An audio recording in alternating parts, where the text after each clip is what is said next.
introduce yourself? I am Chris Woodward. I'm 33 years old, and I was born and raised right here in Dora. Well, that's very fun. Can you tell us a little bit about yourself and it was like growing up in this kind of community, being very rural?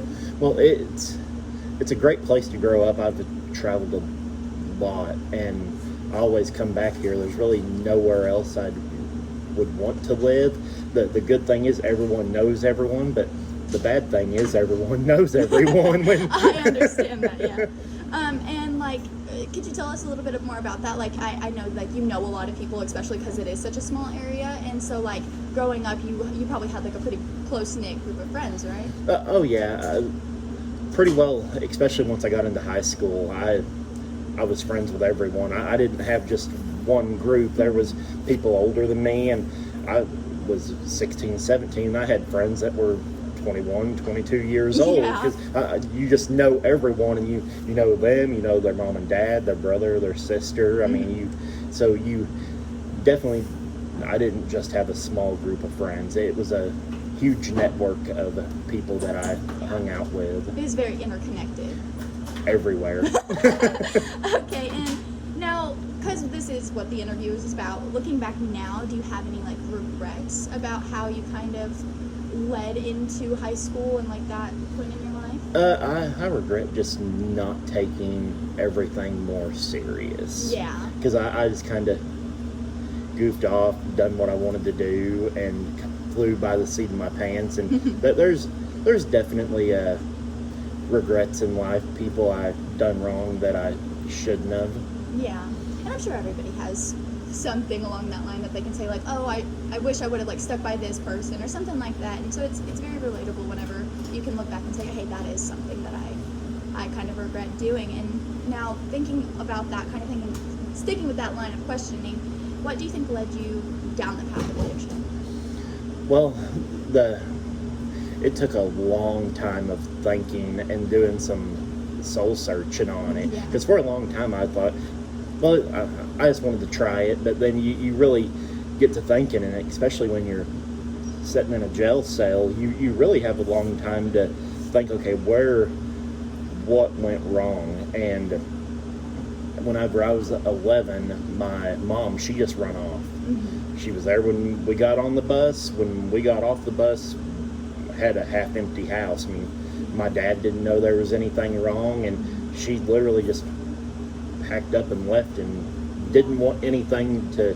do with me anymore. Like, really no explanation, just I'm gone, divorce papers. She didn't fight for custody for me. It was just pretty well abandonment, and you have a void that you try to fill, and you can either try to fill it with good things and uplifting people, but I chose to fill it with hatred and drugs, and then you get the false sense of family, because your buddies that are drug addicts, they may halfway be a buddy, but they don't care about you. No one is going to let you do what you're doing to yourself and to do it with you that truly cares about you. And I had good friends through it all. I still got friends to this day that's been my friends my whole life that never done drugs, and one friend in particular, I would see him from time to time, and he'd just kind of bring it up like, oh, well, you're looking a little rough, and I'm like, yeah, I know, but I always thought I had a handle on it. Yeah.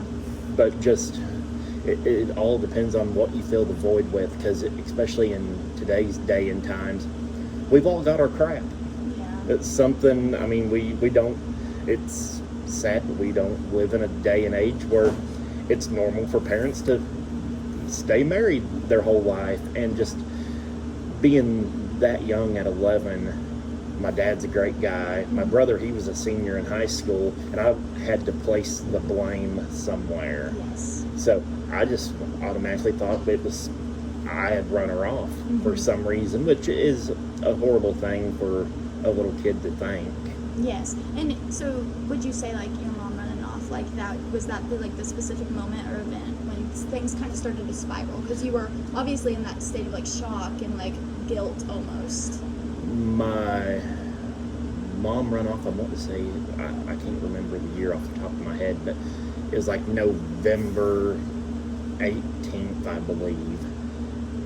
2 weeks later, I smoked pot for the first time at 11. Yes, and So- that was probably oh, okay, this is different from oh. what you had been living for those 2 weeks. Oh, absolutely. It was just kind of got your mind off of it more than anything, because things sucked when that happened. Yeah. There was a lot of just stuff go on, and it was just like, can't even begin to wrap your mind around what an 11-year-old kid is thinking at that time. Yeah, and that probably, like, being in that state of, I bet, like, that your mom leaving was, like, an effect on your whole family, your brother and your dad as well. So, like, whenever all that kind of stuff happened, obviously you were not in a very good mindset. So how do you think that affected, like, your whole family, especially whenever you did start, like, finding other resources to make yourself feel better? Well, for a very, very long time, my drug use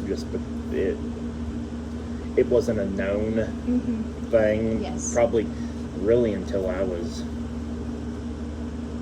22 years old. There's 11, 12 years there that it was just undercover, but I don't know, we were all just trying to make it through day to day, and which then my dad met my stepmom, and she's the biggest blessing in life. She's an amazing person.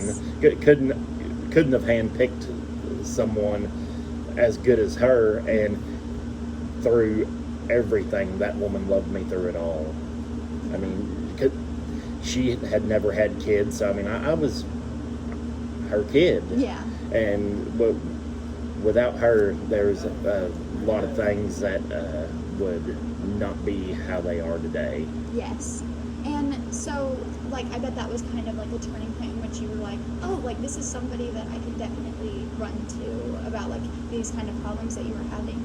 And I'm sure, like, there was a specific moment in which you realized, like, oh, something has to change. Do you have, like, a specific point in your mind that stands out? I knew something had to change all along, but really,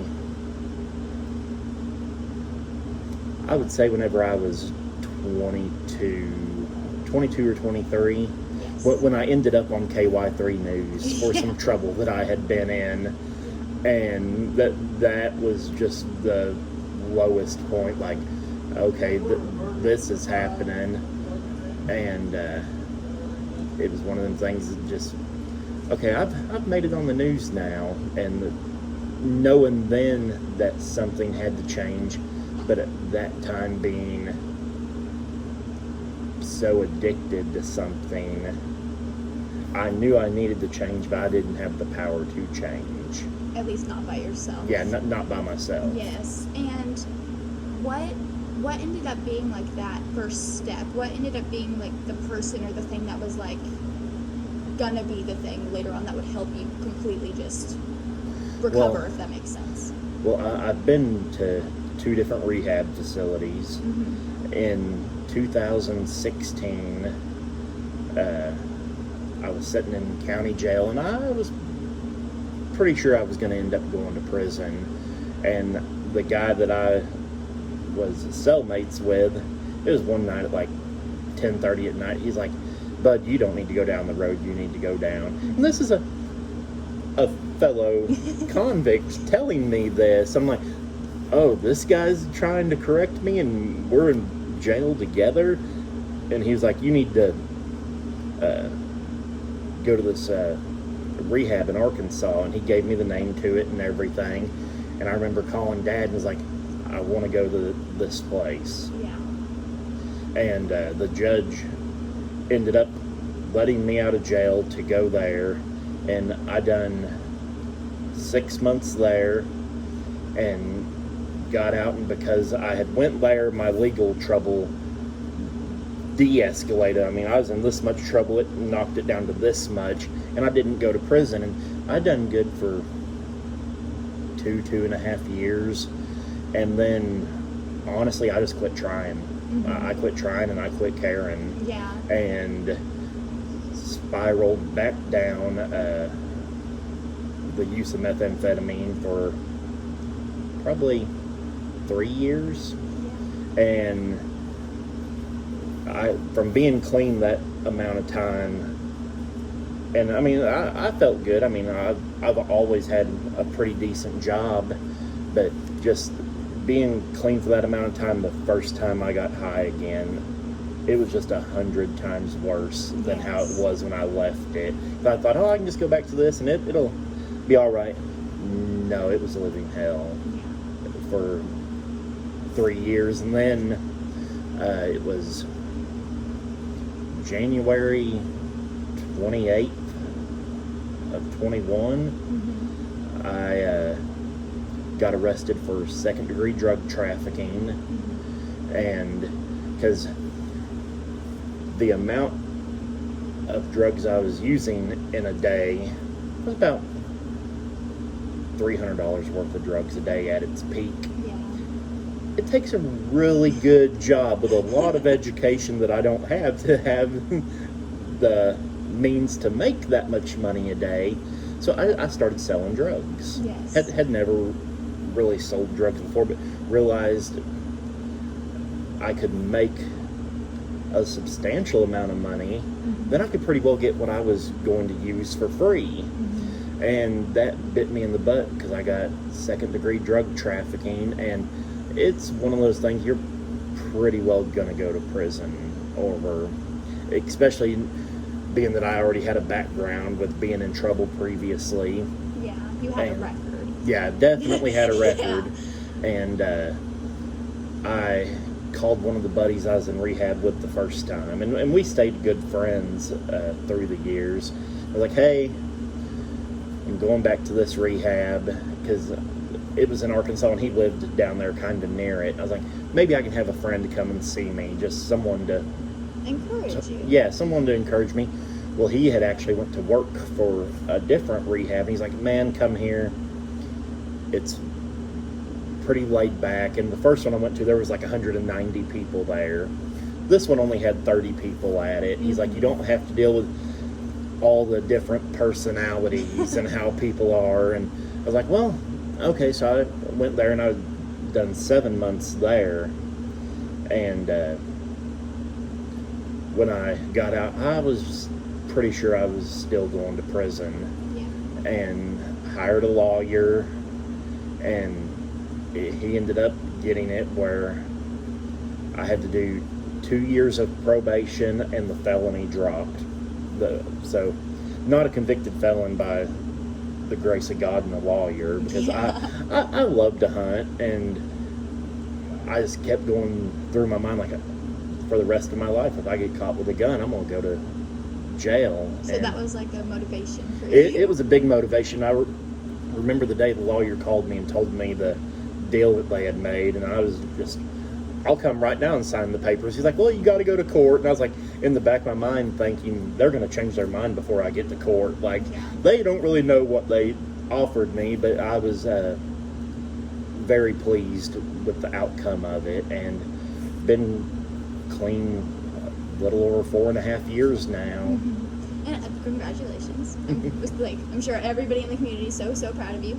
And since you mentioned that guy, your friend that worked in the rehab facility, would you say he was like somebody who was very supportive during your recovery, and he was kind of like one of the people that like helped build you up rather than tear you down? Yeah, and after I had been there probably 3 months, he left working there, which I had some other buddies that I had knew there, and he had left, had got a girlfriend, and he put too much faith in his relationship. Yeah. And he got on heroin and overdosed and died. Yeah. In the last few years, just the people that I knew, 12 of them's died. Yeah. And you go to burying 2 to 3 friends a year. I mean, people that I genuinely would have went and done anything for, and that's a big eye-opener now. Yeah.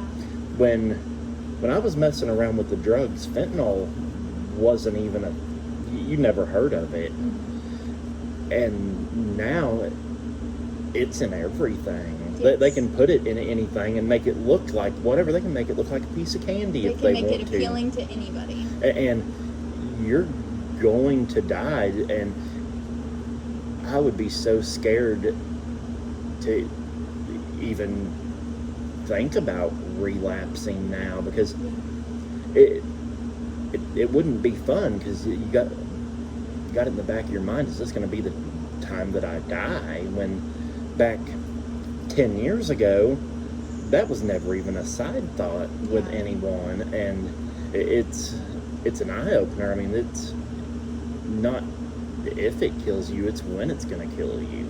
Yeah, and that's something like a lot of people I feel like who have gotten clean definitely emphasize on, because it has like developed so much in so little time. Yeah. That kind of stuff. And so I can definitely see how like someone in your situation would have like a whole different outlook on life, since you have been in the position of not being clean and you have been in the like position of like a clean life, you know what I mean? And so is there any like positive habits or daily routines that helped you rebuild your life even? Work. Work's probably my number one hobby. Just go to work, come home, have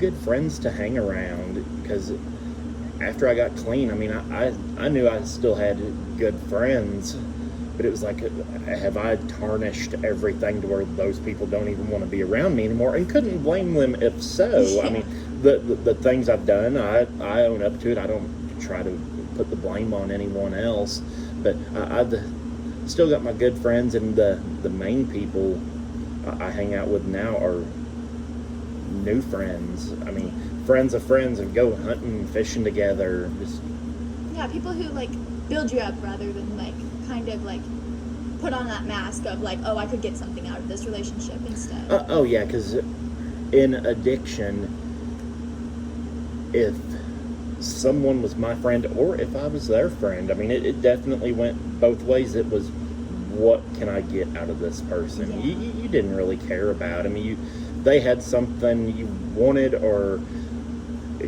I was selling drugs and I knew they had money, I would be their best friend until they were flat broke.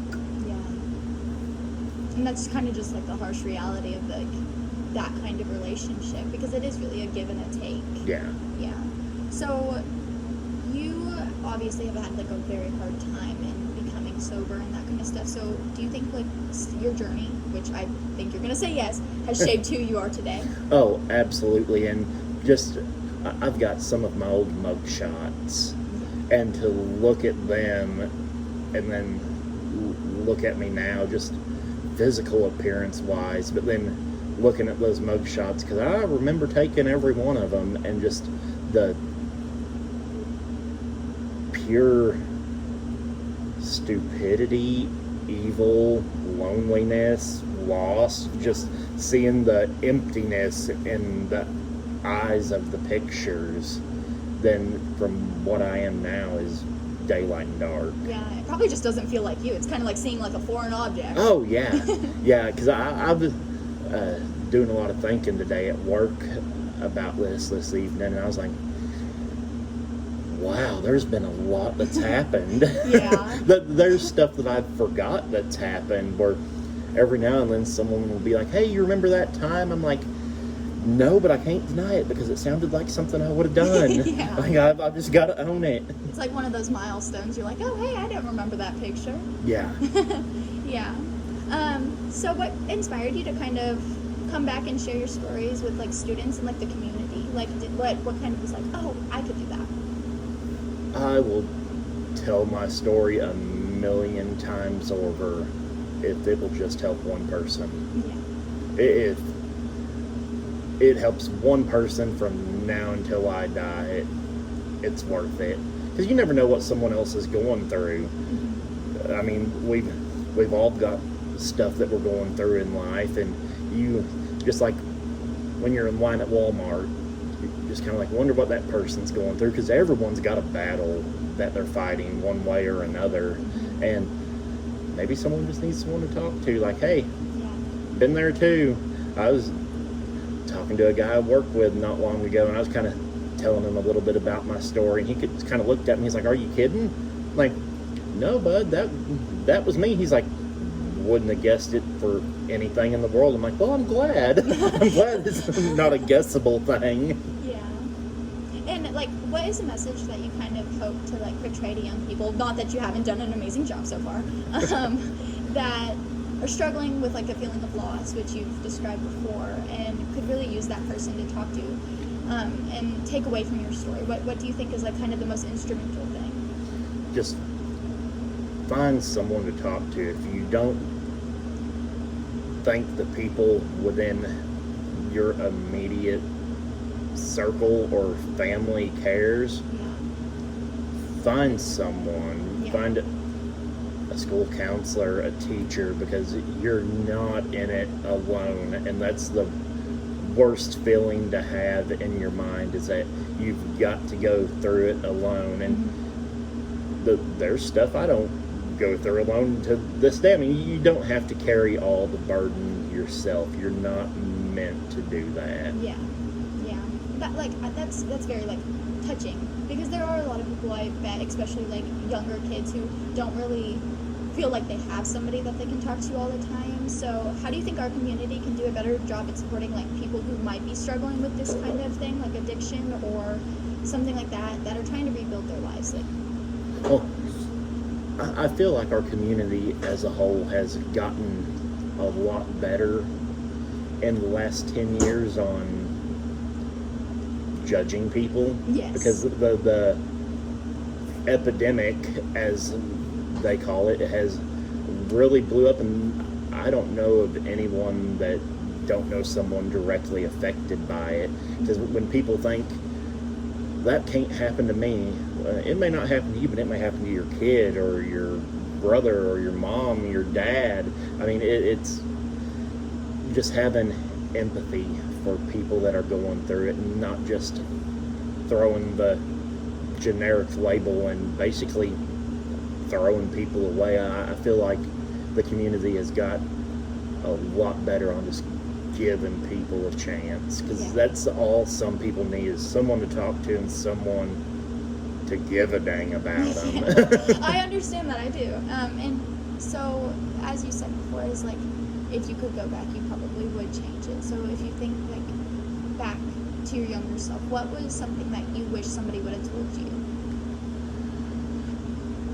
Really, I wish someone would have just walked up and slapped the heck out of me. No, you can't be spreading that. What advice do you think that you would have given yourself?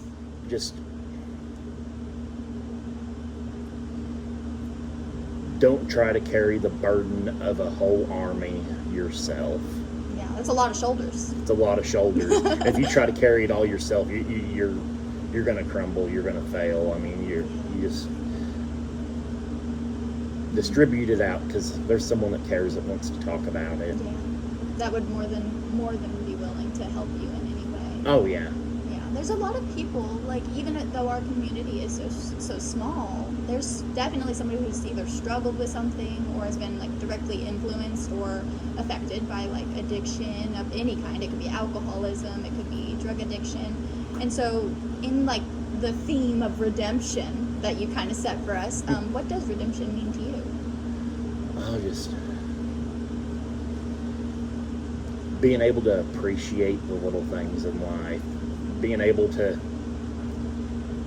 go home to a loving wife and 2 dogs and an outside cat, just being able to wake up and be glad the sun come up and just the birds are chirping. And don't mean to sound cliche, but there was times where a bird was chirping, I would get so angry. I'm like, what do you have to be happy about? Because at the time I was thinking that, I was like, life is not good, and I did not want anyone else to be happy. I'm just making your comeback. There's a lot of people that want to think just because you're a drug addict that you can't get a good job, and they just want to live in the poor me. I've got the best job I've ever had in my life right now. Yes. And it's just, once you start doing good and commit yourself to, okay, that's not the lifestyle I'm going to live, everything will come around in time. Yeah, and there's definitely like challenges that will meet you along the way. It feels like everything's going to pull you back before it gets better, you know? And so like, what are some things that you've done to stay grounded and maintain your recovery today? Keeping good relationship with my family. I mean, they're all the first ones that are gonna call me up if they think I'm kind of messing up, and there's just so much kind of meditating on the way to work of a morning, and really my work, then working with my dad, just helps me keep a positive outlook on stuff. Yeah, that sounds very grounding. I know I enjoy being around my family, so I can imagine having your wife around all the time is pretty nice too. Yeah. And so I know that you talked about how like you had the best job of your life today, and like you've worked towards a lot of goals. Do you have any upcoming goals or dreams that you're working towards now that you are in like such a good position in your life? You know, there's always stuff you want to work towards. Yeah. Like, we've been remodeling our house, and just there's little goals along the way, wanting to do this, wanting to do that, and now being married, just seeing where life takes us. Yeah, seeing like the kind of like journey as it has been for you to be in like such a good position now and starting from such a low point, you know. It's and like knowing in my mind what the last 10 years have been, and like, what's the next 10 years going to look like? Because I know it's not going to look like the last 10 years. Yeah. And that's definitely something like you should like you could emphasize of like the rest of your life. Like, it might not be good right now, but like it's not as bad as back then. Oh yeah, my